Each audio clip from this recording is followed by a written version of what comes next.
Kui ma alguses Henrist nagu kuulsin, ma olin välismaal ja siis ma ei teadnud teda väga. Kui ma esimest korda nägin, siis ma arvasin, et ta on nagu väga kahtlane.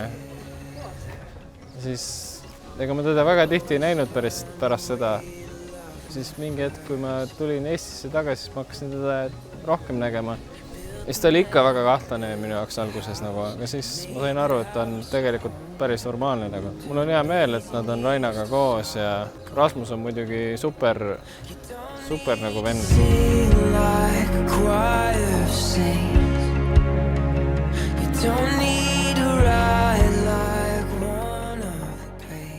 Nii head inimesed, Henri, Raina, lugupeetud vanemad. Mul on ääretult hea meel teid kõiki siin tervitada. Üks väga ilus päev ja üldse ei ole külm. Ma vaatan, et mehed on ka pintsakud selga pannud, on külmakartlikumad. Mul on kolleeg, minu endine kolleeg Mai Palling, tema laulis kunagi sellises bändis nagu Külalised ja laulu nime ma ei tea, aga refrään oli see, et armastus on tunne. Mine tea, võib-olla see oli laulu nimi ka. Ja see vaieldamatult on tunne. Ma eeldan, et te olete seda tunnet tulnud, sellepärast te siin kahekesi koos olete, et see ei ole majanduslik või poliitiline abielu. Täpselt. Nagu kuningad vanasti tegid, okei.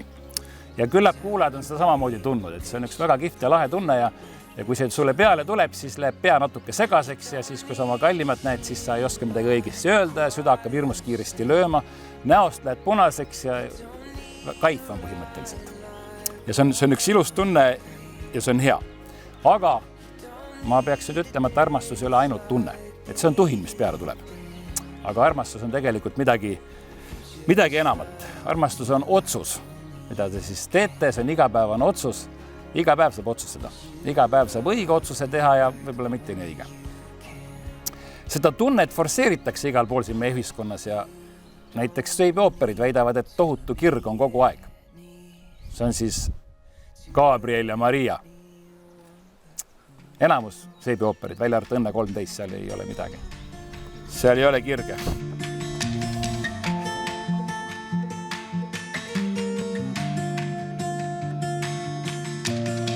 You won't see it on the 6 o'clock news.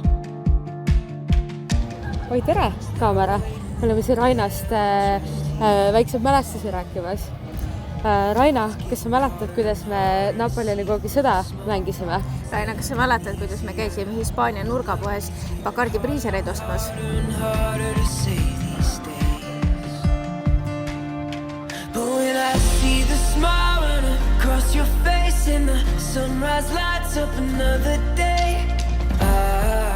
Martin Luther oli suur reformaator. Üle maailma on tema mõju tunda, suur teoloog, ütles tähtsad asja, aga ütles ka ühte väga huvitavat asja. Martin Luther ütles niimoodi. Kes ei armasta naisi, veini ja laulu, on 1000 korda tobu. Ja nagu nende sõnade autor, nii oled ka sina, Henri, leidnud enda kõrval ühe ilusa kaaslase. Ja nüüd küsin mina sinu käest, et kui sina tahad Raina kõrval olla edasi, teda kalliks pidada, teda armastada, teda hoida, teda väärtustada, teda kaitsta nii headel kui ka halbadel aegadel. Nii kaua, kui sinule siin maamuna peal elupäevi on antud, siis ütle nüüd jah. Jah. See oli selge ja kiire. Ameerika filosoof Ken Hubbard on öelnud sellist toredat asja, et kodustest ravimitest kõige parem on armastav naine. Ja sina samamoodi, Raina, kui sina tahad olla edasi selle mehe kõrval, kelle sa oled leidnud. Teda kalliks pidada, teda hoida, teda armastada, temaga koos elu läbi minna.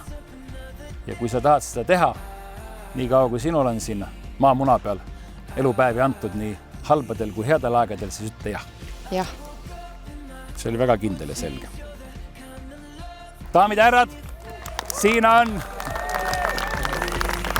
härra ja proua Uljad.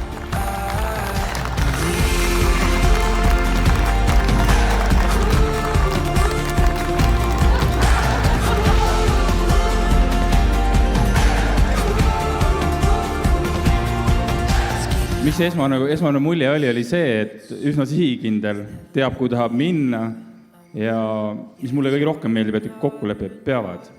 Olenemata, mis staadiumis see kokkulepe on tehtud, aga see peab. ja ma arvan, see on üks hindamatu omadus su juures ja Raina, sul on meeletult vedanud. Et kui ta midagi ütleb, et ta teeb, siis ta teeb ka. Minuga nii on, ma loodan, et sinuga ka nii on.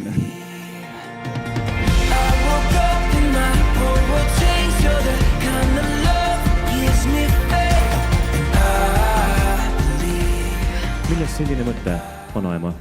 Kas sa arvad, et Henri magab tavaliselt palju või? Arvan küll. On, jah.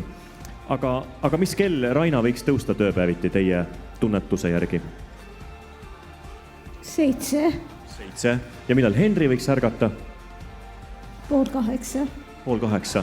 Noh, sobib ka hiljem.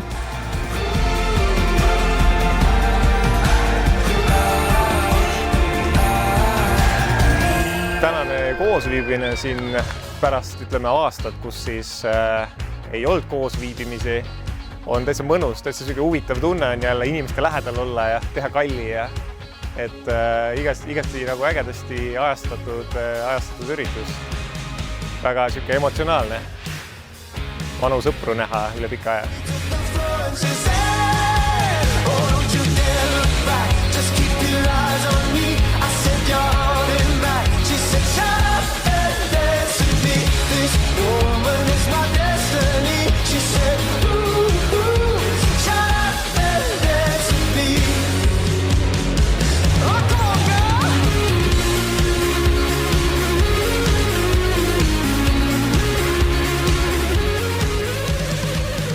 Mudilaga on selline lugu, et väga kurvaks ei maksa minna. Eestis on lubatud mudila tööstuslik püük. Seda püütakse välja Eestis 10 tonnide kaupa. Eestlase selle kala ei meeldi, aga ukrainlased söövad selle hea meelega ära. Ja teine asi, mis selle mudilaga on see, et ta on üsna sitt ujuja. Ja Eestis on jälle kalad, kellele meeldib teisi kalu püüda ja nad söövad need sitad ujujad ära. Nii et see kõik, mis maailmas meist sõltub, seda kõike ei maksa väga tõsiselt võtta. Kibe.